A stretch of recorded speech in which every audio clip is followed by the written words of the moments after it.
Yangilik bormi demang. Bu savolni ayolni qulog'idan oldin qalbi eshitadi. Bu savolni u har kuni har lahza o'ziga beradi.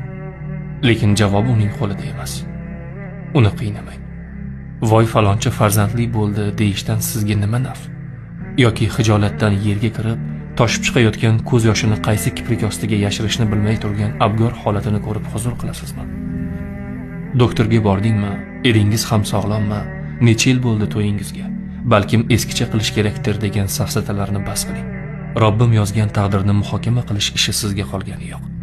Qanchadan qancha shifokorlar u tabiblar ostonasida turib, son-sanoqsiz dorilar va muolajalar jarayonini boshidan kechirganini, har oy yaxshi yangilik ilinjida doktor eshigi oldida sarg'ayib, qalbi ado bo'layotganini siz bilmaysiz.